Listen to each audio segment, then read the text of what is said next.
శ్రీకృష్ణ పరబ్రహ్మణే నమః. ఓం శ్రీకృష్ణాయ నమః.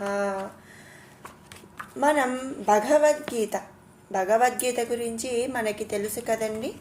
అయితే భగవద్గీత చాలామంది చదువుతాము, కానీ దాని యొక్క వివరణ భాష్యం మనకు తెలియదు. మరి ఈ రోజు నుంచి ప్రతిరోజు కూడా మనం భగవద్గీత శ్లోకాలు, వాటి వివరణ మనం తెలుసుకుందాము. అసలు ఈ భగవద్గీత అవతరణము ఎలా జరిగింది అనేది ముందుగా తెలుసుకుందాము. ఓం నమో భగవతే వాసుదేవాయ. లోక కళ్యాణార్థమై ధర్మరాజు రాజసూయ యాగము కోరాడంట. ఆ యాగమునకు కౌరవులను అలాగే ఇతర సామంతరాజులను కూడా ధర్మరాజు ఆహ్వానించెను. మరి సామంతరాజులు ధర్మరాజుకు సమర్పించిన కానుకలు, పాండవుల రాజ్య సంపద, ఐశ్వర్యములను చూచి దుర్యోధనుడు అసూయ పొందాడు. పాండవులు దుర్యోధనాదులకు మయసభయందు వసతి ఏర్పాటు చేశారు. మనకి అందరికీ తెలుసు కదండి, ధర్మరాజు అంటే పాండవులు అలాగే కౌరవులు ఇద్దరు కూడా అన్నతమ్ముల పిల్లలు. కాబట్టి ముందు నుంచే అసూయ ఎక్కువగా ఉన్న దుర్యోధనుడు పాండవుల యొక్క రాజ్య సంపద, ఐశ్వర్యం మరి అన్నీ కూడా చూసి బాగా అసూయ పొందాడంట. మయుని చేత నిర్మితమైన మయసభ చిత్ర విచిత్రములైన అద్భుతములతో ఉన్నది.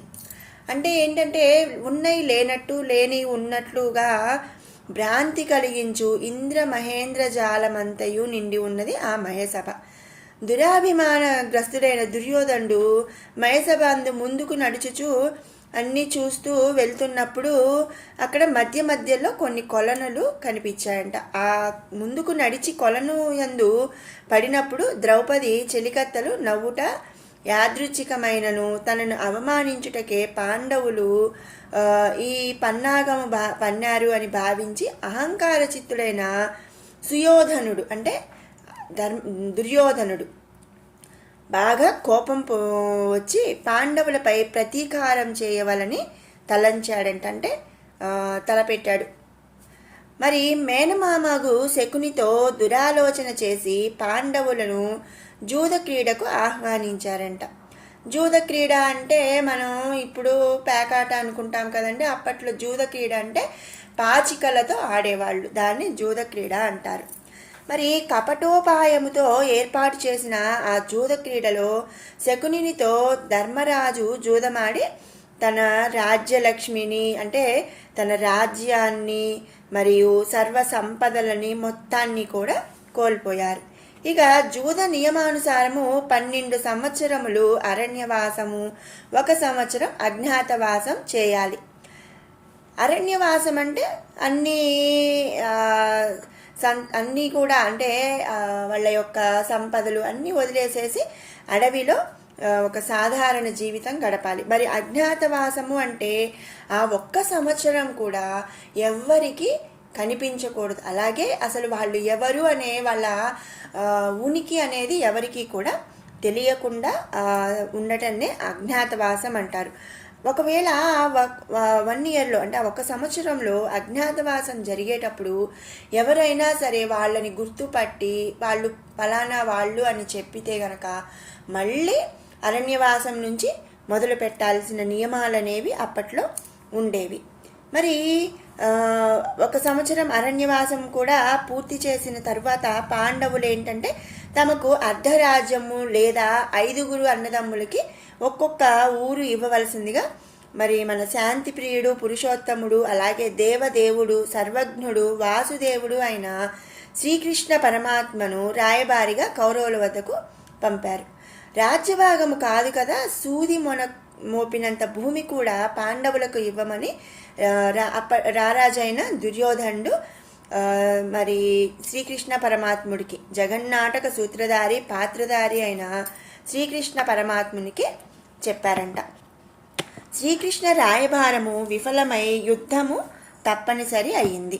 మరి ఇరుపక్షములు యుద్ధ సన్నాహములు పూర్తి కాగానే వ్యాస భగవానుడు తన పుత్రుడైన ధృతరాష్ట్రుని చెంతకు ఏతెంచి భయంకరమైన ఘోర యుద్ధమును నీవు చూడబోతున్నావు, నీకు దివ్య చక్షువులు అంటే దివ్య దృష్టి ప్రసాదించదును అని చెప్పాడంట.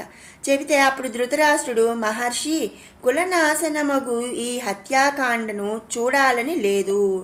మరి అంతే కదండి, మన కళ్ళ ముందే మన పిల్లలు మన వంశము నాశనం అయిపోతుంటే ఎవరు చూడాలని ఆశించరు. కాబట్టి ధృతరాష్ట్రుడు వద్దు అని చెప్పేశాడు. మరి యుద్ధ విశేషములు వినాలనే కుతూహలం ఉన్నది కాబట్టి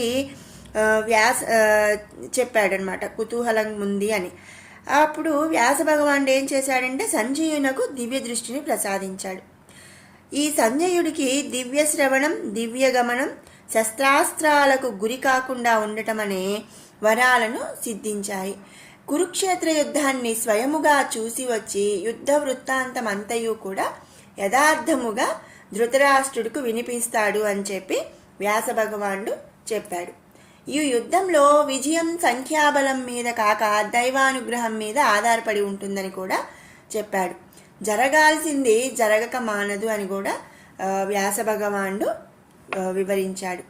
ఇక ఈ యుద్ధము నందు యతః కృష్ణస్తతో ధర్మః యతో ధర్మస్తతో జయః అంటే శ్రీకృష్ణుడు ఎక్కడ ఉంటే అక్కడే ధర్మం ఉంటుంది, ధర్మం ఎక్కడుంటే విజయం అక్కడ ఉంటుంది అని ధృతరాష్ట్రుడికి వ్యాసుడు చెప్పి తను అంతర్ధానమైపోయాడు. మరి కౌరవ పాండవ యుద్ధం ప్రారంభమై 10 రోజుల యుద్ధము జరిగిన పిదప అంటే తరువాత కురుసేనాధిపతి అయిన భీష్మ పితామహుడు నేల కొరిగాడు, అంటే చనిపోయాడు.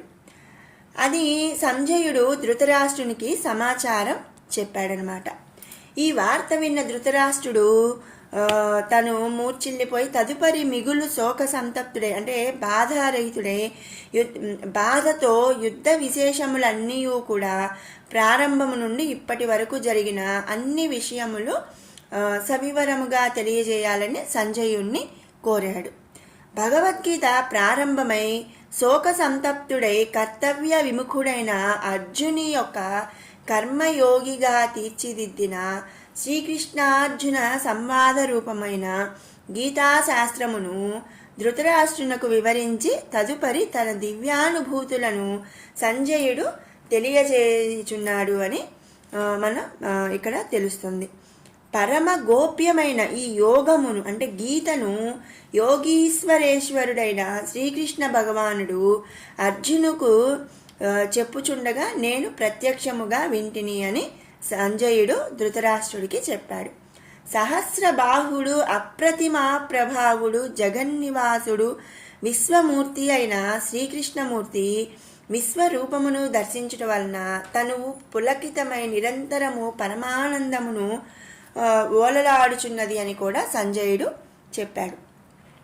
పరమాద్భుతము అపూర్వము అయిన శ్రీహరి రూపమును పదే పదే స్మరించుచు శ్రీకృష్ణ భగవానుని గుణ ప్రభావ లీలా ఐశ్వర్య నామ స్వరూప మహిమలను శ్రవణ మనన అంటే శ్రవణ అంటే వినటం ద్వారా, మనన అంటే తలుచుకోవటం, కీర్తన అంటే కీర్తించటం, దర్శన అంటే చూడటం, స్పర్శన అంటే స్పర్శించటం అంటే టచ్ చేయటం ద్వారా సేవించు మానవులు ఉత్తమ లోకములు పొందురుదని గీతామహత్యము తెలిపి యత్ర యోగీశ్వర కృష్ణో యత్ర పార్థో ధనుర్ధరః యోగీశ్వరుడగు శ్రీకృష్ణుడు అలాగే ధనుర్ధారియగు అర్జునుడు ఎక్కడైతే ఉంటారో అచ్చట సంపద, విజయము, ఐశ్వర్యము స్థిరముగా అంటే స్థిరముగా అంటే ఇంకా అక్కడ కాన్స్టెంట్గా నీతి ఉండును అని చెప్పి సంజయుడు శాంతి శ్లోకముతో భగవద్గీత